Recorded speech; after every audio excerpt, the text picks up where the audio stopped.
जय श्री कृष्णा। जैसा कि आप जानते हैं, राखी का त्योहार भाई बहन के पवित्र रिश्ते व अनमोल प्यार का प्रतीक है। इस दिन बहनें अपने भाई के हाथ में राखी बांधकर उनसे रक्षा का वचन लेती है। सदियों से यह त्योहार ऐसे ही चला आ रहा है। इससे जुड़ी कुछ कथाएं हैं। अब हम जानेंगे इन कथाओं के बारे में। पौराणिक कथाओं के अनुसार जब असुर राजा बलि के दान धर्म से खुश होकर भगवान विष्णु ने उससे वरदान मांगने को कहा, तो राजा बलि ने विष्णु भगवान से अपने साथ पाताल लोक में चलने को कहा और उनके साथ वहीं रह जाने का वरदान मांगा। तब विष्णु भगवान उनके साथ बैकुंठ धाम को छोड़कर पाताल लोक चले गए। बैकुंठ में माता लक्ष्मी अकेली पड़ गई। भगवान विष्णु को पाताल लोक से बैकुंठ लाने के लिए माता लक्ष्मी ने अनेक प्रयास किए। फिर एक दिन माँ लक्ष्मी राजा बलि के यहाँ एक गरीब महिला का रूप धारण करके रहने लगी।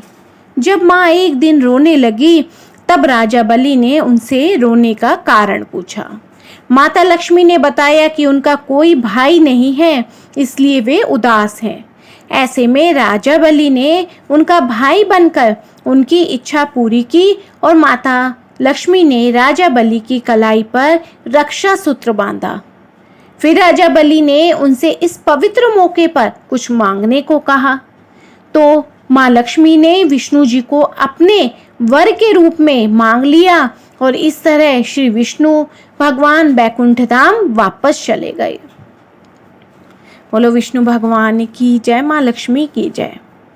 एक अन्य पौराणिक कथा के अनुसार एक बार देवता और दानवों के बीच युद्ध 12 वर्षों तक चलता रहा, लेकिन उसमें देवता विजयी नहीं रहे। तब हार के भय से भगवान इंद्र देवगुरु बृहस्पति के पास पहुंचे। गुरु बृहस्पति ने युद्ध रोकने के लिए कहा और उपाय बताया।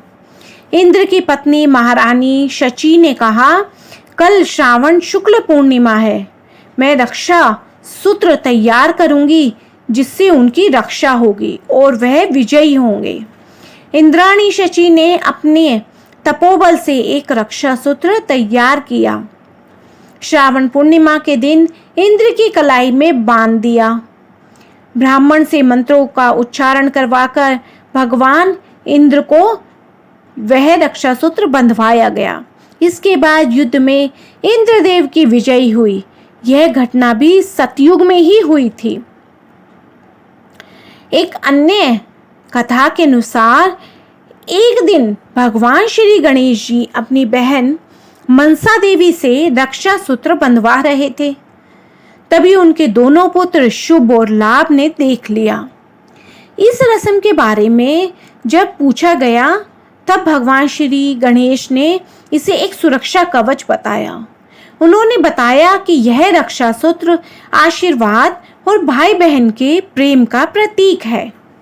यह सुनकर शुभ और लाभ ने अपने पिता से जिद की कि उन्हें भी एक बहन चाहिए और अपने बच्चों की जिद के आगे हार कर भगवान गणेश ने अपनी शक्तियों से एक ज्योति उत्पन्न की और अपनी दोनों पत्नियों रिद्धि सिद्धि की आत्मशक्ति के साथ इसे सम्मिलित किया।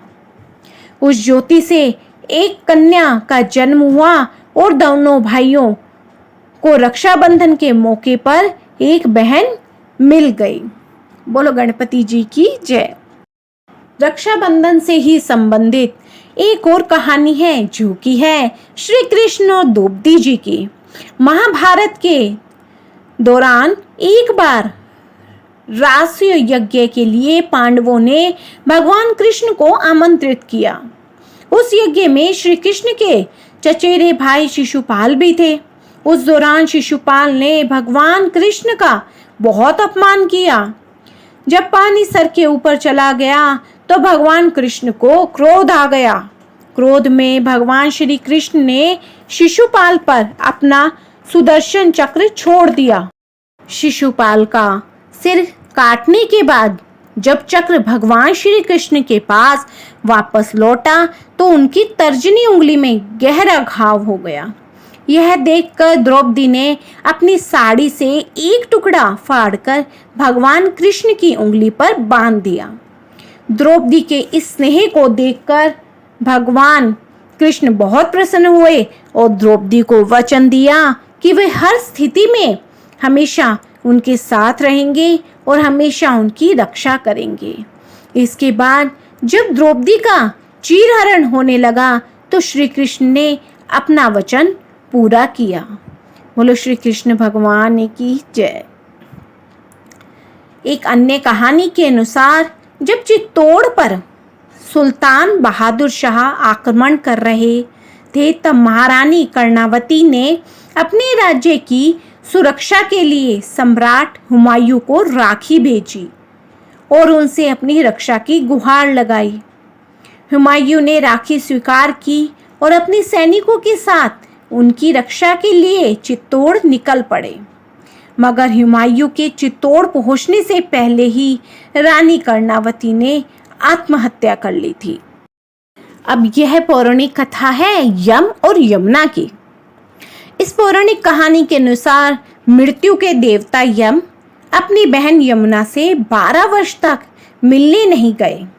तब यमुना दुखी हो गई और अपनी माँ गंगा से इस बारे में उन्होंने बात की।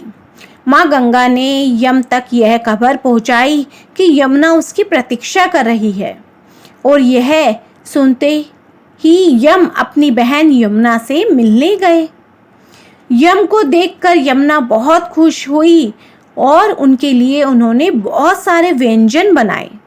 यम यह प्रेम भाव देखकर बहुत खुश हुए और उन्होंने यमुना को मनचाहा वरदान मांगने के लिए कहा। इस पर यमुना ने उनसे ये वरदान मांगा कि यम जल्दी ही फिर से अपनी बहन के पास आए। यम अपनी बहन के स्नेह को देखकर बहुत खुश हुए और फिर हर वर्ष वह अपनी बहन यमुना से मिलने जाने लगे।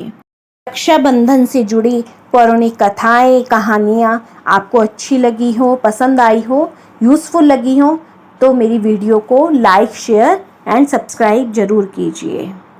बोलो जय श्री कृष्णा।